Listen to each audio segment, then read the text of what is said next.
MotorMan programs in a language that we call Inform 2. And so this is the actual instruction set for the MotorMan robot. So I'm looking at, we've got the Inform 2 manual inside the robot. I mean, I'm inside your instructions. And I want y'all to see this. Now, normally on the Teach Pendant, to enter commands, if you look on the Teach Pendant, on the left-hand side, it's got Inform list.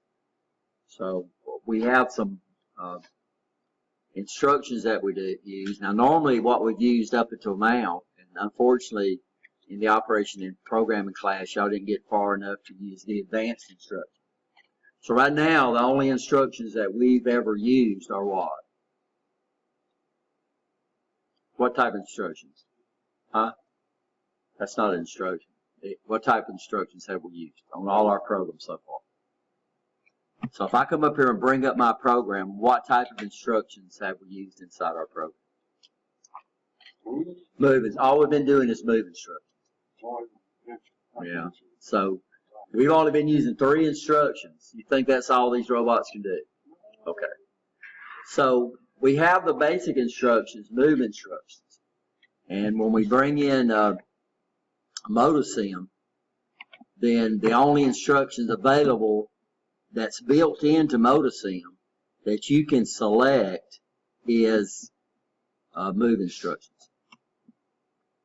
Now over there on the actual robot, all the instructions are built into the Teach Pendant. So what we do, let me. This is Inform 2. Is that MotoSim or? This is MotoSim. Go ahead.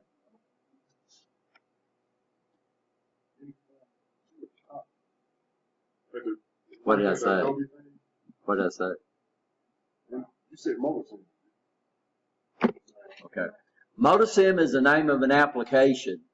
MotoSim is the name of an application that we simulate robots in. The name of the language that we're programming in is called Inform 2. So Inform 2 is the language, right? You understand? So, you know, we have different programming languages we have. So MotoSim is a simulation program that allows us to simulate a robot. But still, when we are writing the programs, the language we are programming in is called Inform 2. So if you were on Blackboard, you would see one of the manuals that's available to you is the Inform 2 manual, which gives us all the instructions that are available in that language.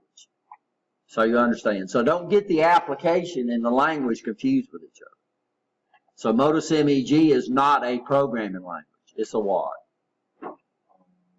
It's a simulation program that allows us to simulate a robot.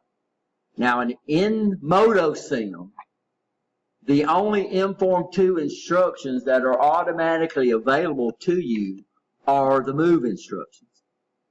If I was to go over there on the actual Teach Pendant, I could bring up what we call a list of Inform 2. So normally on all these robots, all the instructions are built into, are available through a button on the Teach Pendant. Y'all understand? Yes or no? So what I'll do, let me pause this thing and let's just go over to the robot. So it doesn't, the KUKA robot does not have all of the commands that are available with the programming language. So what you have to do if you were on the KUKA robot and you got into doing those D-ins and D-outs and all that kind of stuff, you're going to have to key those in. So it'll pop up a keyboard up there and you would have to type in those commands. But you got to make sure they are in the right syntax. So down at the bottom of your reference, what I've done is I put in the syntax for some of the commands we're going to be using in this class.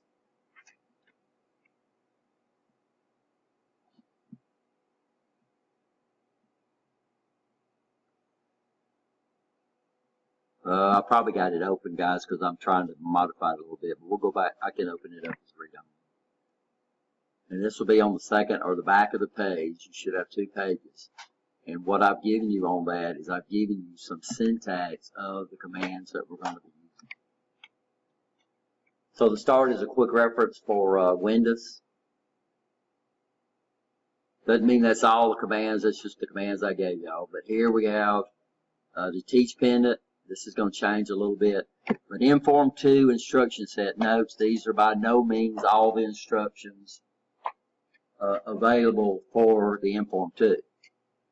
But that manual is available to you, right? You understand. And by the way, you still have access to your Blackboard sites even when you get out of here, right? Y'all know that.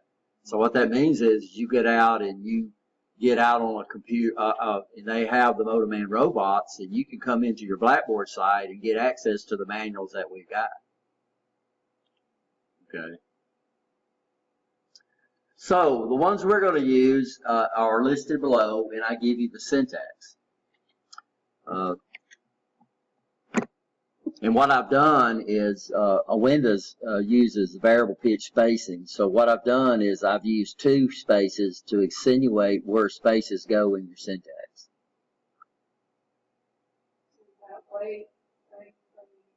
Yeah, but you don't put space, you put space. I put 2 spaces to make sure you knew there was a space there. And that's what it says. It says these are the only instructions used during this course. Caution, double spaces are used to accent the location of what? Single spaces. You use only single spaces in the actual instruction. The problem with Windows is that it uses proportional spacing. So the size of a space varies with what letters you put between the space. And sometimes it's real hard to see a space. So this right here would be 1 space. So if I wanted to output, and we're going to do that. So the gripper is connected to an output port, right? You understand? And what can we do with a digital output port? We can either turn it on or we can turn it off. So this is standard syntax that they would use. So they come over here and it starts off with port. We put D out, and then we put what? A space. Then I type in OT, put the hashtag, and then I put parentheses. Inside parentheses, you're not going to type port number. You're going to put the number of the port. So standard syntax for programming is if it's uppercase letters, it has to be exactly like it is here. If it's lowercase letters, that means it's user definable. So what does that mean? And if every programming language I've ever did, it's the same thing. Then we got over here, we see we have a slash. Well, the slash means you use either what? On or off. So a slash means you choose one of the 2. Is it there? Yeah. Is there any spaces around that equal sign? No.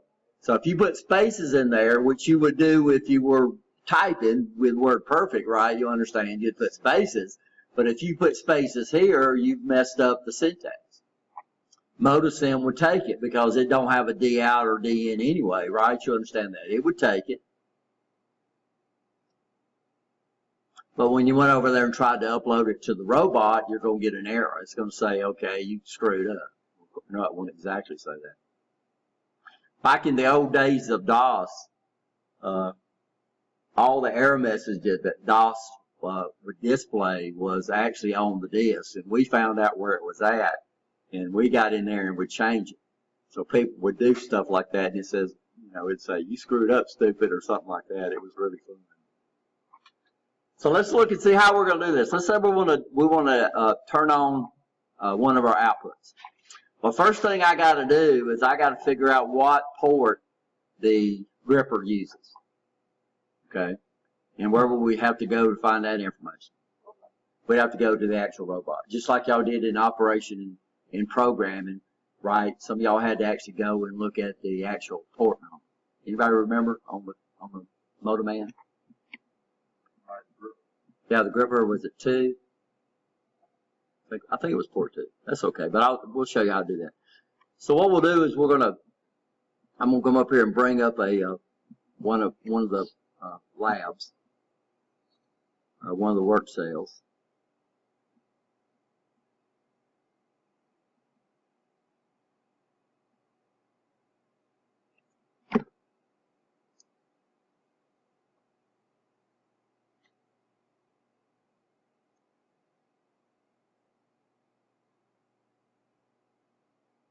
Or gonna try. Takes a couple. Got to get it set up in. Okay, so here's the work cell. Oh, this is not the gripper y'all gonna. This is the gripper you used in your test. Your gripper's not gonna look quite like this because we're not requiring y'all to do all the stuff to make it look like it is over there, right? So some of y'all have already did the gripper. Let me drop back to a different lab. Let's look at lab 4. I think lab 4 is where we actually come in and start doing something similar to the actual work cell.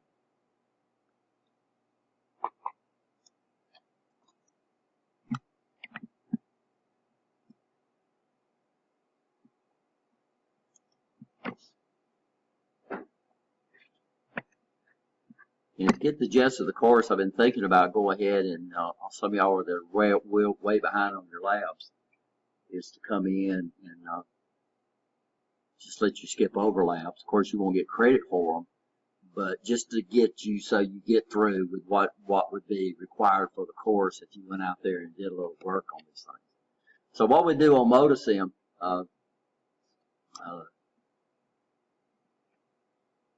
my thing has changed when I reduced my thing. So let's see what program we have that got loaded in. Okay, here we go. So let's say I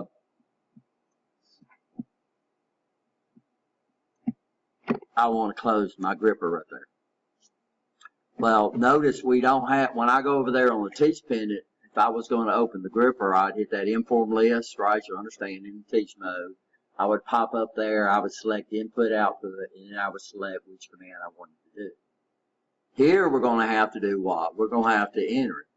So what we do, folks, is like this. What I'm going to do is I'm going to just, wherever I want to put it at, I'm just going to teach a dummy move. It don't make any difference. And then what I'm going to do, I didn't add it. I'm going to teach a dummy move. Okay. And then there it is right there, and I'm going to double click on it. And it brings up the line. Now what can I do here? I can put anything I want to in there, right? Y'all understand? So I would start off, what's our D out? I'm going to put it on uppercase letters. I'm going to put out D out. Did I spell it right? D out, right? Then I'd put a what? Space. Then I'd put what? OT. Then I'd put a hashtag. I'd open parentheses. I'd put my port number. I'd close parentheses. I'd put a what? I'd put an equal. Okay. And then I would put the port number. 2.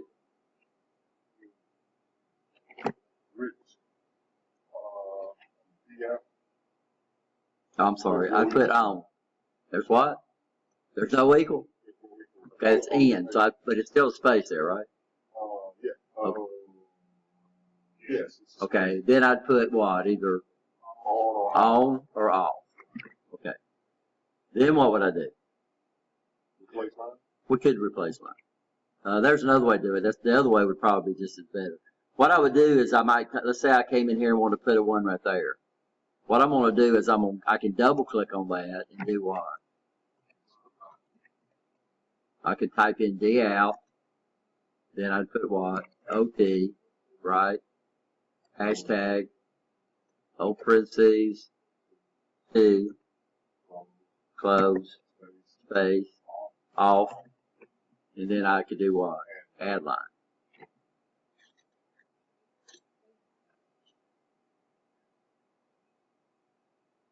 You understand that? Yes or no? And it's got to be the exact syntax. I don't have my handout up here. I should, but y'all gave it to me right? All space. Okay. Y'all need to read this. I don't. I didn't see it.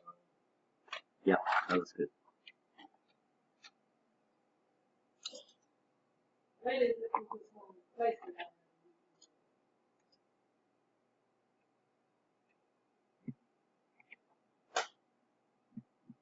So the next procedure, I'm gonna go ahead and delete these. And let's do it again.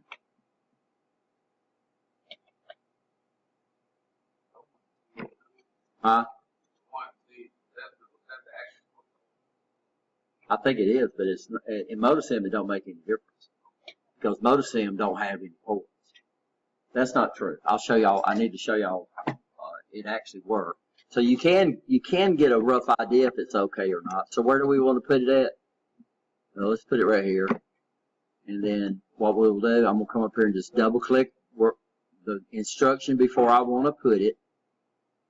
I'm gonna come up here. I'm gonna type in the syntax, right?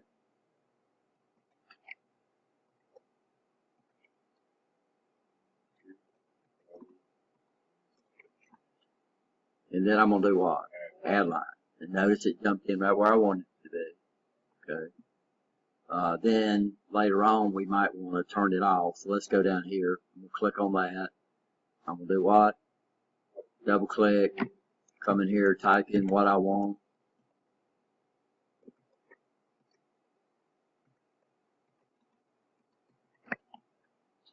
And I'm gonna add line. So what you want to do is you want to go put it on the instruction before you do that. Okay.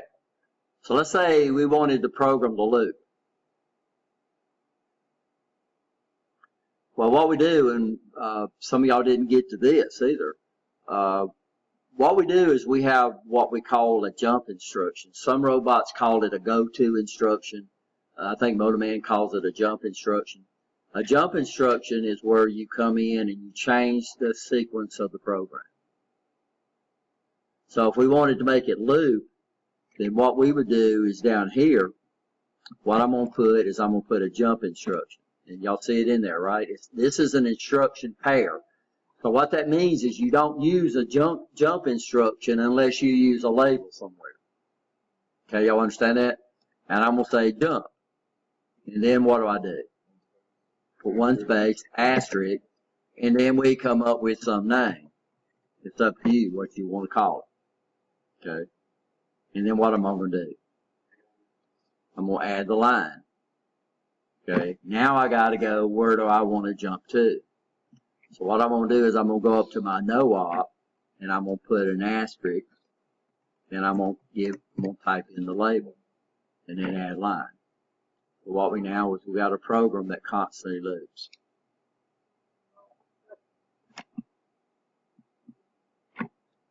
These are what we call unconditional jumps. We have the power. It's just like some of y'all in PLC. The power of the PLC is when you give the program the ability to make decisions. Am I going to do this or am I going to do this? Okay. So if something happens, instead of the robot going to the left, I want it to go to the right or vice versa, right? Y'all understand that? So we have a set of what we call conditional jump instructions. So we could say jump if input 3 is equal to on or something like that. And we don't have time to teach all that. It's really, really neat. If you take the projects class, you'll get a little more advanced in the programming that you're going to do. But basically, the projects class, you got to figure out most of this on your own. That's basically projects is a lab class if you do that robotics class. So let's see what's going to happen. So what I'm going to do is I take my tools and I'm going to monitor I/O. Okay, so can y'all see what we're going to do? So monitors I/O. And what is this showing me? This is showing me what's going on my input ports and what's going on my output ports. So what we'll do is we'll come in here and we'll single step the program. By the way, when you single step, it's not going to loop. It'll just go from top to bottom. Okay, it went there, and I didn't hit turn on. I might be wrong, guys. It's the right syntax. Let's run it.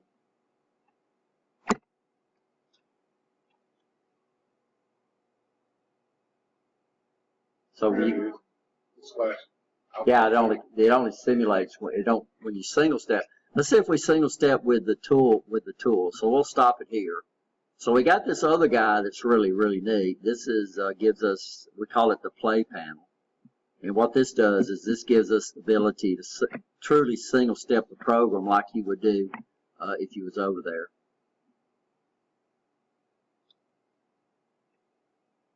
Let's see if it's yeah. So it works here. So when you're doing it over on the T-Spin and just selecting a move, you're not truly single stepping the program. So it looks like we got the right syntax on those, right? Okay. By the way, this is where we would go and simulate inputs. Y'all understand simulating inputs?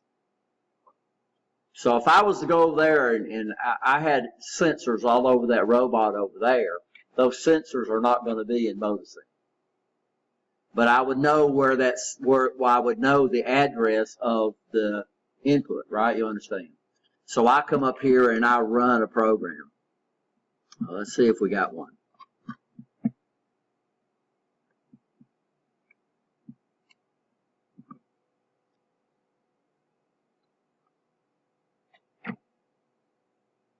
Let's see what program's in this cell. This is the last cell you should end up with. I think we're going to, the class is moving kind of slow, so I think we've only got,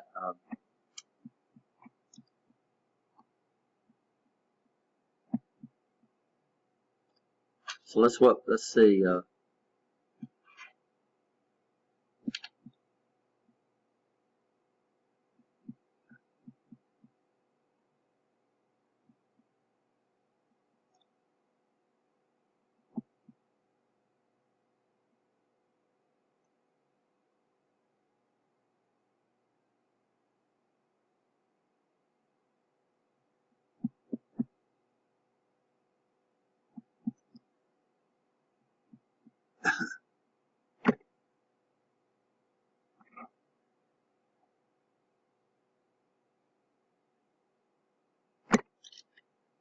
I'm looking for a cell that's got the program in that actually uses inputs.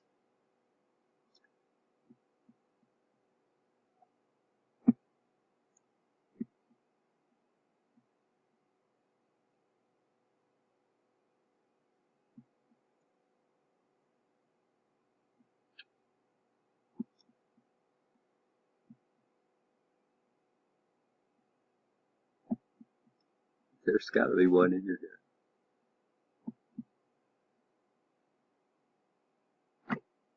Okay, here we go.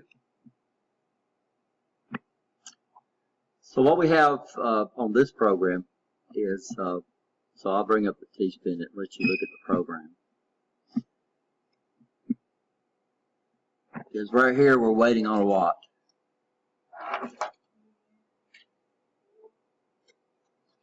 So can y'all see that? So we're waiting on an input 4. So in real life, that would be some sensor, right? You understand that we're waiting on to happen. Well, the problem is MotoSim does not have that sensor hooked up to it, but I got to check this program to see if it works. So this would be similar to a PLC. You know, when you're playing around with a PLC, we have the ability to force I/O. Forcing I/O means you make an output true even if the program doesn't make it true, or you make an input true even though you don't have a sensor hooked up there. And we use this as troubleshooting. Now, of course, when you force these inputs and force these outputs, really need to make sure you know what you're doing, because you can get somebody killed real easy. So what's going to happen when we come over here and run this program? What's it waiting on? It's waiting on an input. Well, what's the problem? No. There's not one, but there will be one, right? So when you go over to the Motorman robot, you'll see there's a switch box down there that we can actually have true inputs on that robot, simulate digital inputs. So what I'm going to do is I'm going to come up to my tools, I'm going to go to monitor, and I'm going to go to what? I'm going to monitor I/O. What input am I waiting on? 4. So I'm going to come down here and just do what?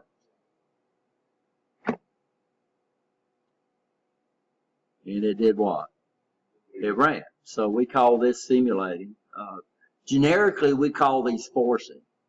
But I like to say we simulate inputs and we force outputs. Because that's what you're doing. You're simulating a true on an input. So notice it's got this output turned on. Where did we turn that on at?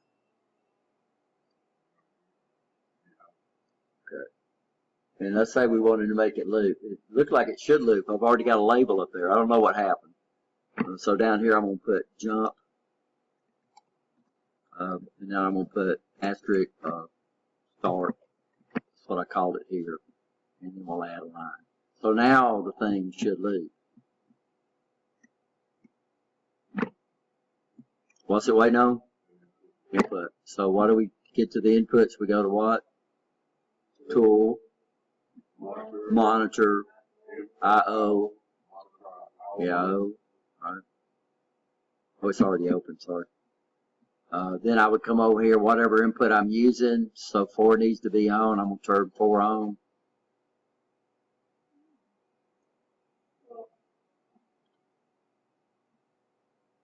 I'm listening.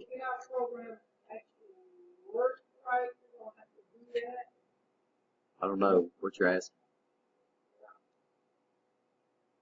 Maybe I didn't hear all you said. Huh? I guess it's called. We're going to have a jump, start, or jump here, or whatever. Yeah, if you ever notice most robot programs, the operator don't have to go over there every time and hit the start, right? What do they do? What the programs normally do? What do they normally do? They normally look. I mean, I can go over there to that manufacturing line on that FANUC and I hit that start button once. And it's sitting there waiting on an input. So when that block comes down there and stops and gets in front of that sensor, it says, okay, that input now is true. The robot swings into life, goes out there and is looking for different sensors, right? When it gets through, it goes back there and does what? Waits on another part. Because it's doing what? Looping. That's what it does. So 90% of your robot programs basically just loop. Okay, so what we're doing, we actually, when it gets to wait, we actually send the robot to some type of sensor. Waiting on a sensor. We got to activate. Now over there on the Motorman robot, you will see there is a switch box down there. The KUKA has a built-in switch box. The Motorman, of course, we teach this class. The Motorman was real easy to figure out how to hook your own inputs up to it. So it was pretty easy to figure that out. We'll show y'all some of that if you take the industrial robotics class. That's one of the things we do in industrial robotics is show you how to actually add sensors and stuff like that to your work cell. We just don't have time in this class. So in here, they're already hooked up. So this is a programming class anyway, right? So you would take advantage of the sensors that are already hooked up for you. The KUKA robot's real neat in that it's got a bunch of switches. I don't know if y'all seen the switches on the front. It's got a bunch of lights on there, kind of like the PLC trainers over there that we could access. None of these other robots have any user-definable sensors hooked up to them. But the Motorman's real easy to get to. I can go over there and show you. I'll give you a basic feel of it. But when we do MotorSim, the sensor is not hooked up to MotorSim, right? So, but if I'm going to write a program for that robot and utilize a sensor, what's the things I need to know? Well, I need to know what port that dang thing's hooked up to, right? Y'all understand? Of course, if I wired it up, that would be part of my documentation. If not, I would go over there and bring up my sensors and then I would see which one changed when I flipped the switch. That makes sense? Kind of like you would do on a PLC. So if you don't have the input and output charts for a PLC, how do you figure out what ports are what ports? Well, you go out there and trip the sensor and go over there and have somebody look at the LEDs on the port, and that's the way you decide what's hooked to what. Unfortunately, we still have a lot of people out there that don't do a lot of documentation. So when's the last time you went into a panel box in a house where all the circuit breakers were labeled? So if you're going to label your circuit breakers, which you should in your house, what you're going to have to do, you have to go in there and flip stuff off and see what you lose, right? And then you come in and you label your breakers. I highly recommend that if your breakers are not labeled in your house, you need to go do that. You know, so you got a plug automatically at torches and sitting out there and burning, and it's not pulling enough current to pop the breaker, then you need to be able to know which one to go in there and trip before your house burns down. So these are some of the commands we're going to use. What's some of the other? Of course, the program's running. I can't do anything with it. But what's it waiting on? So I'm trying. I have the ability to simulate that input.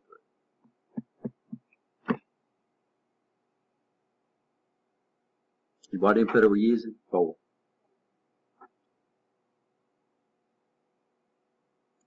It's pretty fast. Sometimes it's getting before I can turn it off.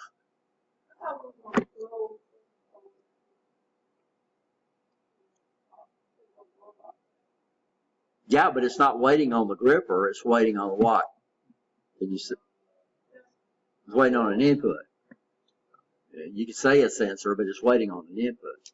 Now, most of the sensors we use in industry, most of them are digital sensors, which means what? They're either on or off.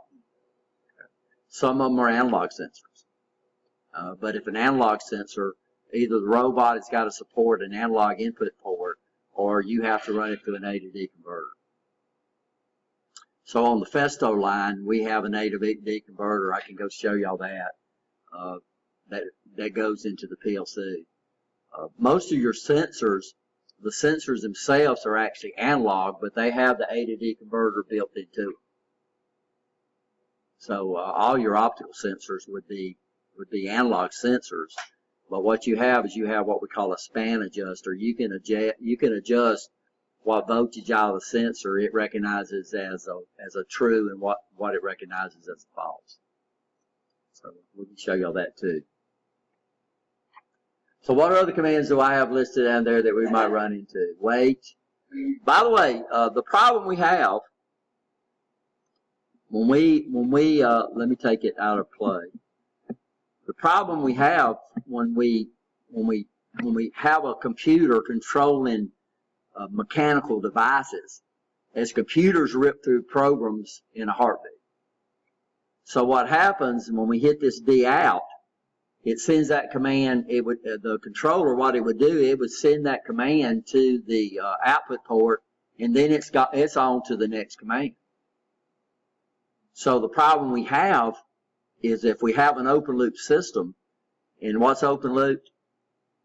No feedback. Yeah, no feedback. And we use a lot of open loop systems because they're so much cheaper.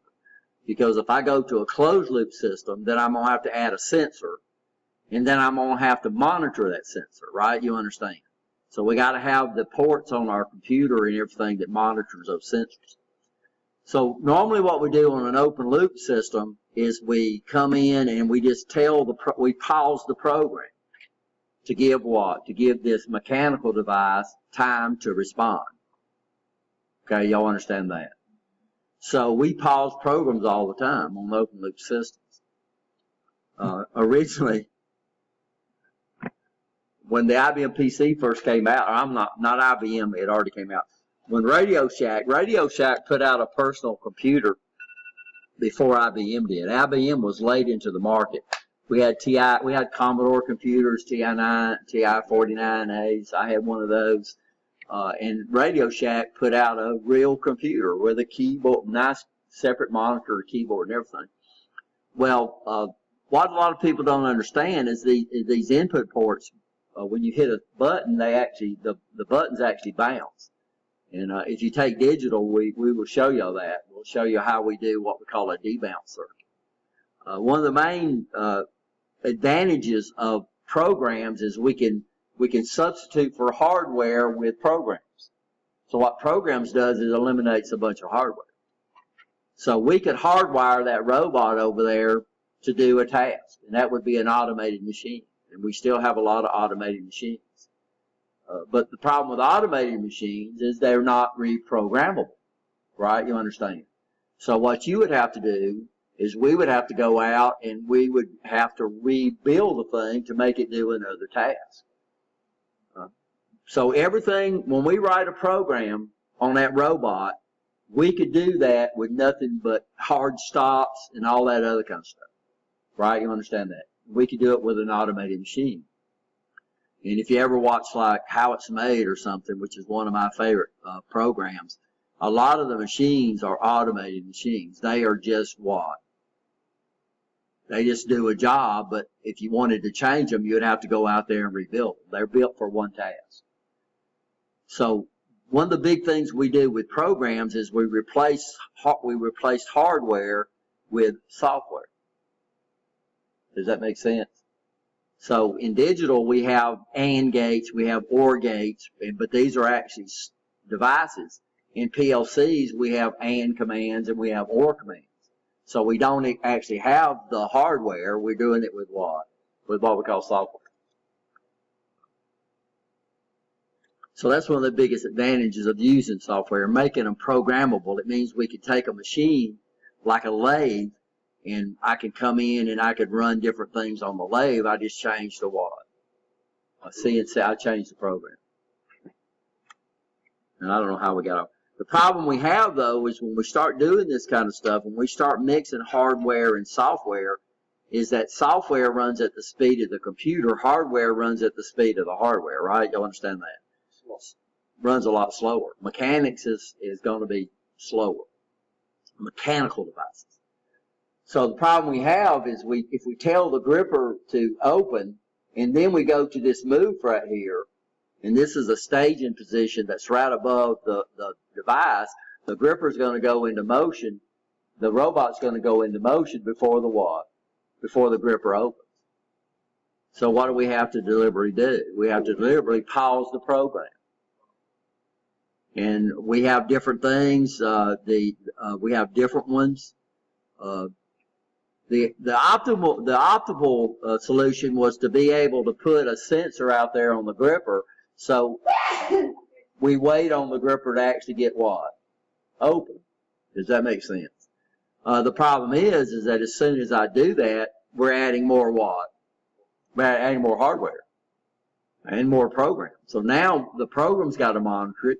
We got to have a port on the robot that brings that in, right? You understand? We got to put that. We got to have the circuitry that actually monitors that port. So a lot of your devices on your robot are done open loop. So what we're doing here is look at the timer. Look at the timer instruction.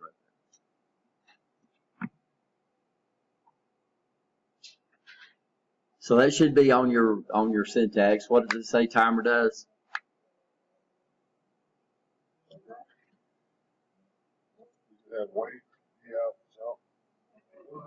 You don't have timer on there? Okay, sorry guys. So I need to put that on there. So look, syntax for the timer instruction is pretty easy. So that's another instruction I need to put on there.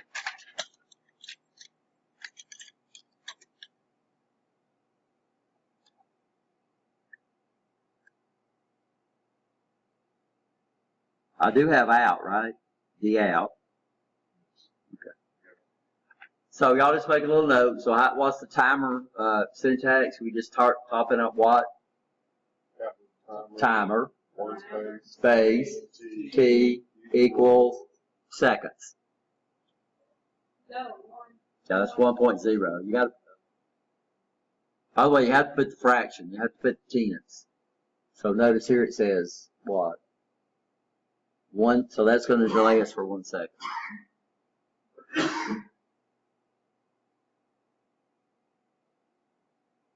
And this is something you have to understand. So if your robot is using timers, and then all of a sudden it starts colliding or doing something, it might be that the mechanics is starting to wear out. And you got one or two options. You can replace the mechanics, or you can do what?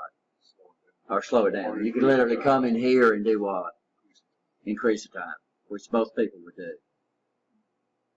We had a strip welder at number 4 galvanizer line that used a bellows timer.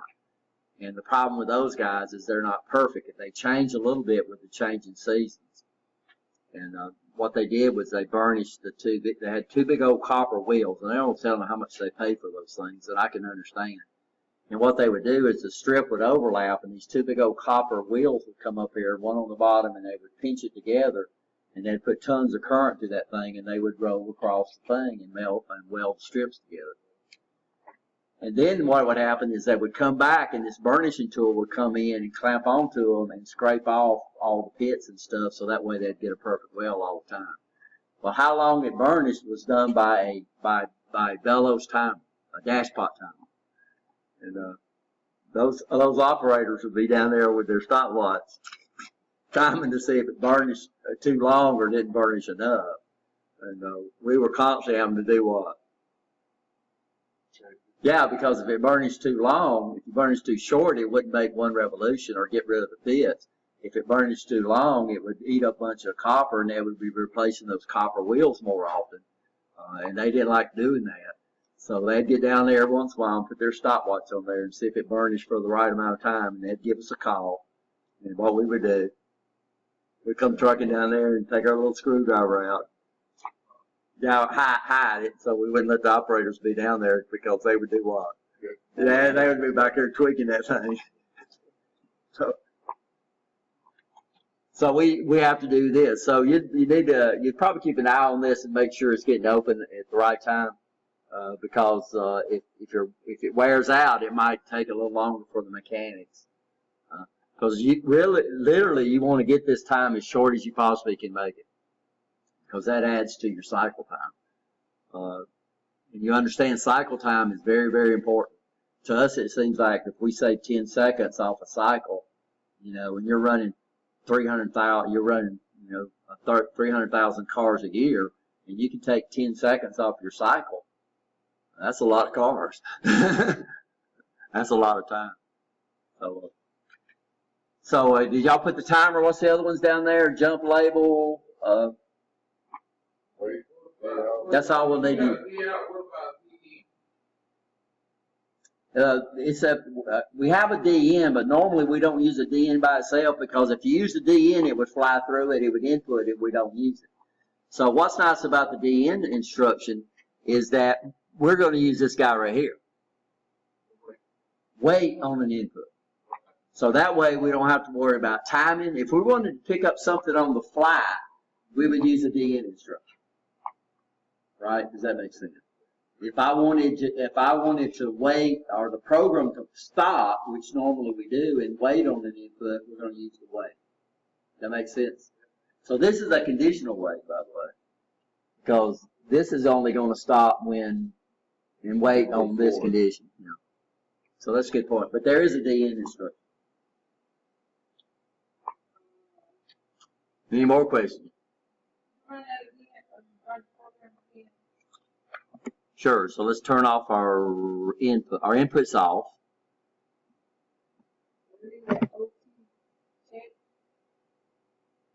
What do you mean? Output on the IO monitor. No, it checks. That's an output port. So what it's doing is it's checking me, telling me that port is on. And why it's still on is we never did what? Never did turn it off. So let's pause it. Let's put an off in there. So we'll put it right back here before we jump. So what am I going to do? I'm going to come over and just double click on this. Okay, then I say D out, right? OT, asterisk. Open this up. Which one are we using? 2. Okay, close it off. Space, off. Right? And then I'm going to add a line. Okay. So now what we should do is when we run the program, am I using play panel? No, I need to use play panel because probably it's going to happen so fast. So it comes down. It's waiting on a what? Input. Okay. So we're waiting on input 4. Okay. And now it should be off. Probably turned on a little fast. Of course, normally what we do, here we would have no problem. Probably depends on what we're doing. Probably would have no problem there if we...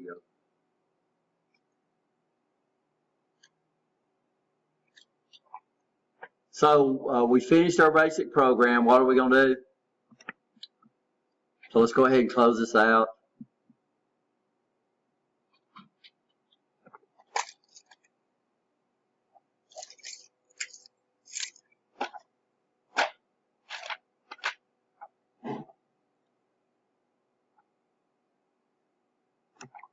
Where's the program at? In the robot folder, right? And what was the name of the program? I closed it out. Guys, we need to go back and see what that was. I don't remember. Y'all remember what the name of the program was? I don't know. Might be right. So let's bring this back up. Let's go back here. Lab 7 was the name of the cell. I'm not sure what the name of the program was. It should come in with the same program that was in it when we stopped it.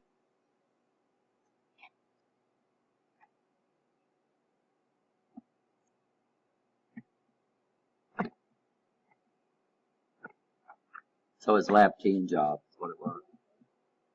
Lab 10 job is the name of the program. So go in the robot folder, right? Or what I do next? Lab 10.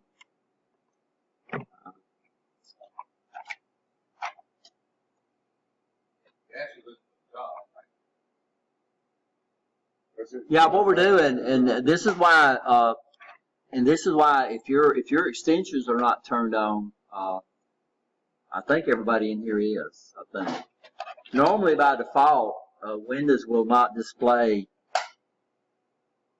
extensions for what they call non-file types. Non-file types means that extension is associated with a program. The problem is with MotoSims, you need to see these extensions, because if you don't see your extensions, you won't really be able to tell the jobs from the models and all that other kind of stuff, right? Even Windows, all your versions of Windows give you the ability to turn that on. Normally it's in Control Panel and then under Folder Options. Yeah, Folder Options. And then when you go to View, what you need to do, right here where it says Hide Extensions for Known File Types, that by default that is turned on. If you turn it off, then it's going to show you the file extensions. Basically, file names are in two parts. We have the name of the file, which is this right here, and then we have a dot, and then we have what we call the extension. The extension identifies what type of file that is. Does that make sense? So if we look at a Word document, so by default, if it comes up and has that extension right there, it knows that it's a Word document. Not just a document, it's a Microsoft Office Word document. Okay, y'all understand that? Now this is not a program. This is a document that belongs to a program. So when you install these programs, what they do is they set up what we call file associations. So what happens if I come up here and double click, but how does it know this is a Microsoft Office document? Because it has the extension, right? And there's several extensions that it'll open up. This is the new version right here. Your old version is a DOC. Okay. So there's an association set up with that application. I come up here and double click on that. It automatically comes up and does what? Loads in the application that document belongs to. And so every once in a while, when you double click on a file, it'll pop up a block and tell you there's no program associated with that file.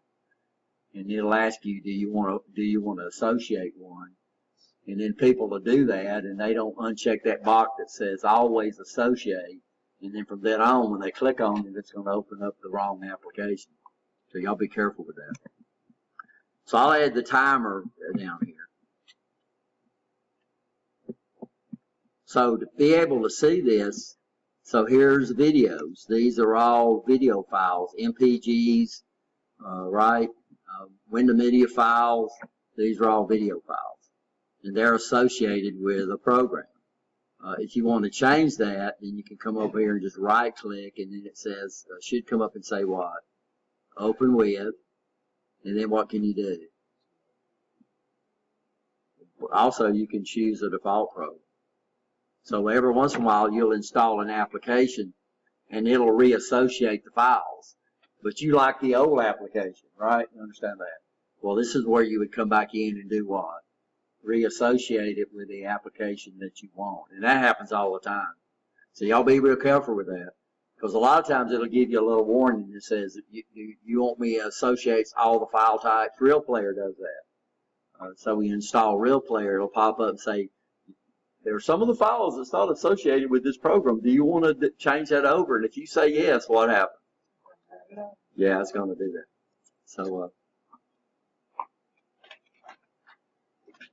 So let's go back to where we was at. So I was what?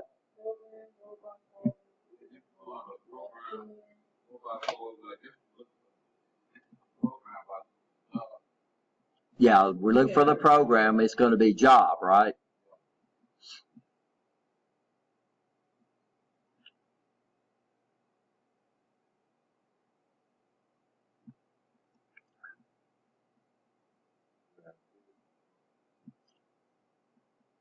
I think it was 6, but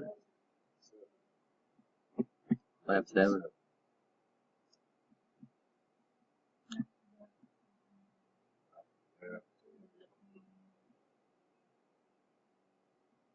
No, guys, that wasn't it. I was in lab 7 for a while, but I changed over because the program wasn't in there.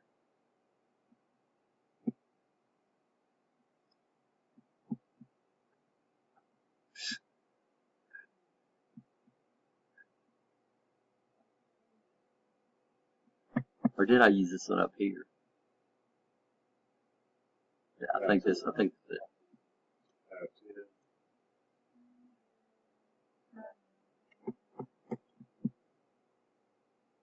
By the way, if your work cell hasn't changed, you can literally come in here and take job 6 and copy it into the robot folder of another cell, right? And then when you looked at your list of programs, those new programs would pop in there. So you could actually take, because this is a file. How do y'all copy files? You just come up here and do what on this? Yeah, we can right click. That's the way we teach. There's shortcuts, and then go copy, and then you could go to the robot folder of another robot and paste it, which is pretty neat. Real easy. But that's not lab 10. All right, let's do this. It was called lab 10, right?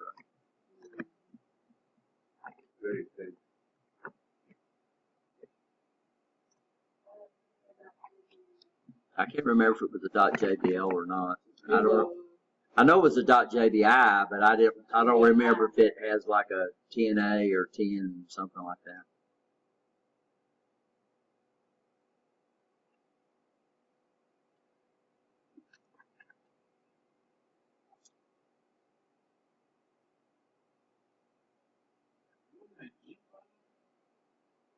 What's that? No, we're looking at G Drive. Yeah. So, huh?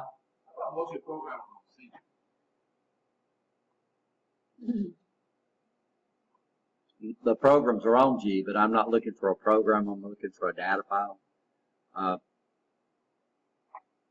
We have a file we call docs, which y'all can't access. It's on our file server right there. So I'm looking for a data file on there. You're right. Most of your programs are installed on your C drive. But where can you put your data, your documents at? You can put them all over the place, right? All you got to do is just be able to access them. Thank goodness for that thumb drives and all that other kind of stuff.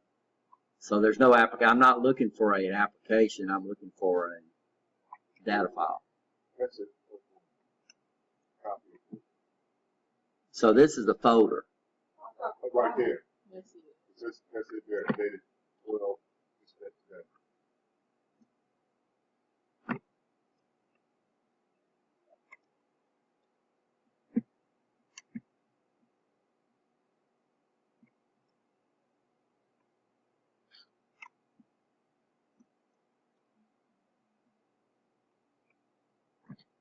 Oh, it's in manufacturing computer simulation. It's in work sales. It's in work lab A.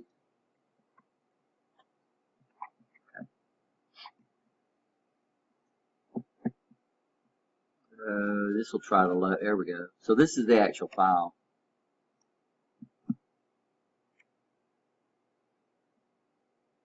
Well, let's make sure it's the right one. No, it's not the right one because it don't have my last instruction here.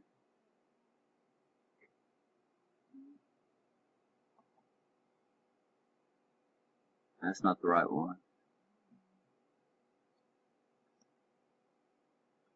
Why have to do this?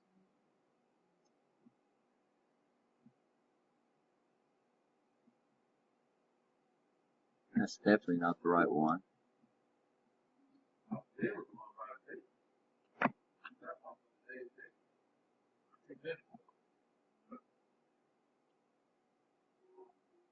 This is the right one. Yeah, what I was looking for was these last instructions that I put in there. I wasn't looking at the date. I was looking for the one that I knew that I modified last. Okay. Where's the offset? Huh? Where's the off? You have off. Yeah, that's not in that one either. Thank you. Where's that job at? Because that's the last one.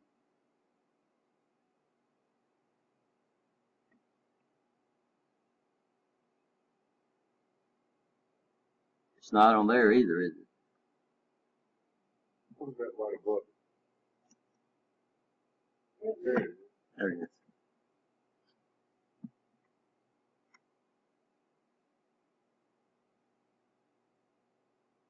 And that is the one with today's date. So y'all was trying to tell me that.